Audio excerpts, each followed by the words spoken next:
Sir CS Jawahar Reddy ఈయన ఎప్పుడైతే ఎన్నికల కోడ్ వచ్చిందో అప్పటి నుంచి కూడా ఈయన తీరు వివాదాస్పదంగానే ఉంది. చాలాసార్లు కూడా ప్రతిపక్షాలు వెళ్ళి కంప్లైంట్ చేసిన పరిస్థితి మనం చూసాం. ఇదిగో ఇప్పుడు తీసుకుంటున్నారు చర్యలు, అప్పుడు తీసుకుంటున్నారు అన్నారు. డీజీపీ మీద, సిఎస్ మీద, ఇద్దరి మీద కలిపి తీసుకుంటారు అన్నారు. కానీ ఆ తర్వాత అయితే డీజీపీనే బదిలీ చేసిన పరిస్థితే మనం చూసాం. సిఎస్ని అయితే టచ్ చేయలేదు. ఇప్పటికి చూస్తే మొన్న పిలిచి వాన్ చేసింది, అయినా కూడా ఇప్పటికీ ఆయన తీరు మారట్లేదు. సో ఎలా చూడొచ్చు అంటారు సార్? ఏం చెప్తారు మీరు? అంటే జవహర్ రెడ్డి గారు ఇప్పుడు ఇమ్మీడియట్గా ఎలక్షన్ గురించి అనేది కాదు ఇష్యూ. ఎలక్షన్ ముందు కూడా ఆయన ప్రవర్తన, ఆయన పరిపాలన అధికార పక్షానికి అనుకూలంగా ఉంది. ప్రతిపక్షాలను ఇబ్బందులు పెడుతున్నా కూడా ఆయన కూడా అధికార పక్షంతో కుమ్మక్కయ్యి ఏ విధమైన ప్రతిపక్షం చేసే ప్రతిపాదనలు కానీ, నిర్ణయాలు కానీ, సూచనలు కానీ చెవికెక్కించుకోకుండా ఆయన ఇష్టానుసారం వ్యవహరిస్తున్నాడనే కంప్లైంట్ మొదటి నుంచి ఉంది. అదే కంప్లైంట్స్ ఇప్పుడు ఎన్నికలప్పుడైనా కనీసం మీరు మార్చండి, ఎన్నికలు నిష్పక్షపాతంగా జరగాలి, న్యూట్రల్గా జరగాలి, లెవెల్ ఫీల్డ్ ఇద్దరికి సమానమైన అవకాశాలు ఉండాలి, ప్రతిపక్షానికి అధికార పక్షానికిను. ఈయన కనుక ఉంటే ఆ పరిస్థితి ఉండదు. తర్వాత ఇంకోటి ఏంటంటే, ఇది ఎప్పుడు కూడా జరగని విషయం ఆంధ్రప్రదేశ్లో ముఖ్యమంత్రి, తర్వాత సిఎస్, తర్వాత డీజీపీ, ముఖ్యమంత్రి గారికి సలహాదారు, ప్రధాన సలహాదారుగా ఉన్న సజ్జల రామకృష్ణారెడ్డి, వీళ్ళు నలుగురు కూడా ఒకే నియోజకవర్గానికి, ఒకే జిల్లాకి, ఒకే సామాజిక వర్గానికి చెందిన వాళ్ళు. ఇప్పుడు పిన్నెల్లి రామకృష్ణారెడ్డి గారు కూడా ఒక ఇన్స్పెక్టర్, ఒక సామాజిక వర్గం, కమ్మ సామాజిక వర్గం నుంచి వస్తేనే ఏదో తలకిందులు అయిపోయినట్టు చెబుతున్నాడు. మరి నలుగురు ఒకే సామాజిక వర్గానికి, అంటే ప్రభుత్వాన్ని నడిపే అతిరథ మహారథులు ఒకే సామాజిక వర్గానికి ఉండటం అనేది కూడా ఇది అరుదుగా జరిగింది.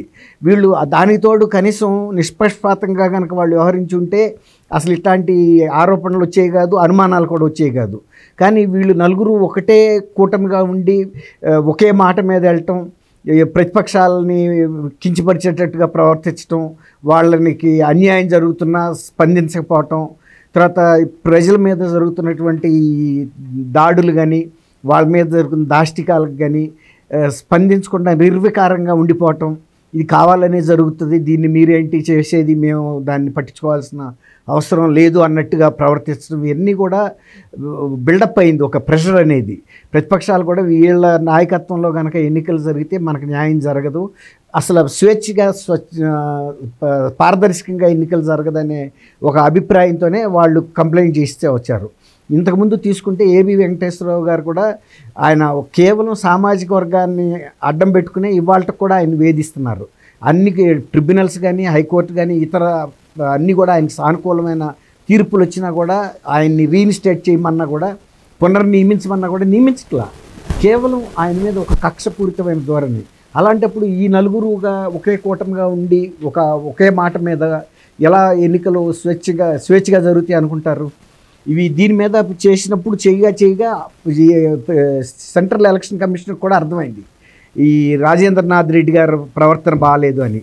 అసలు రాజేంద్రనాథ్ రెడ్డి గారు డీజీపీగా ఉండగానే అనేక మంది ఎస్పీలు, తర్వాత ఐజీలు, ఈ DG intelligence, police commissioner Vijayawada, వీళ్ళందరూ కూడా విధుల నుంచి తప్పుకోవాల్సి వచ్చిన పరిస్థితి వచ్చిందంటే ఇది అల్టిమేట్గా పోలీస్ శాఖ యొక్క నిర్వహణ పనితీరుకి ఒక నిదర్శనంగా తీసుకోవాలి.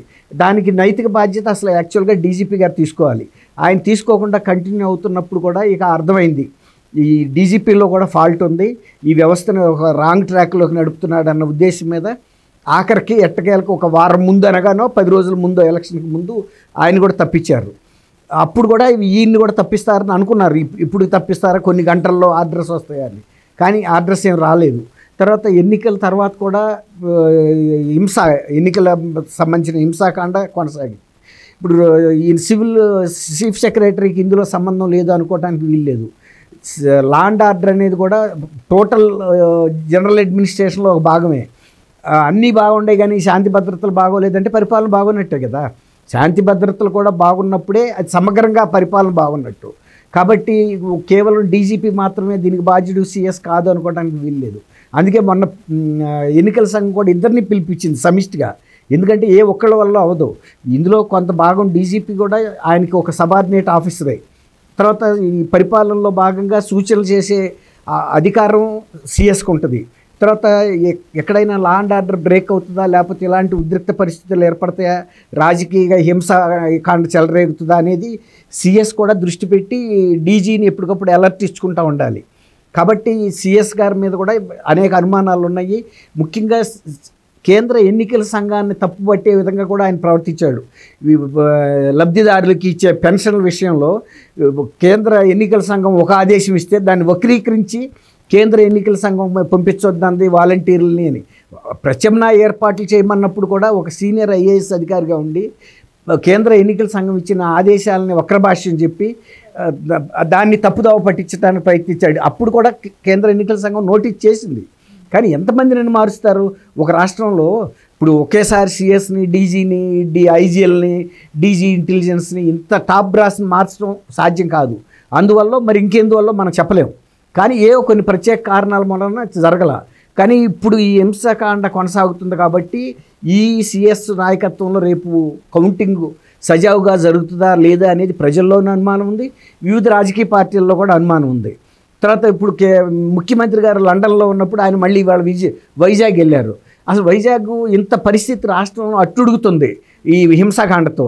ఇలాంటప్పుడు ఆయన హెడ్ క్వార్టర్ వదిలిపెట్టి వైజాగ్ వెళ్ళాల్సినంత ఎమర్జెన్సీ ఏముంటుందో తెలీదు.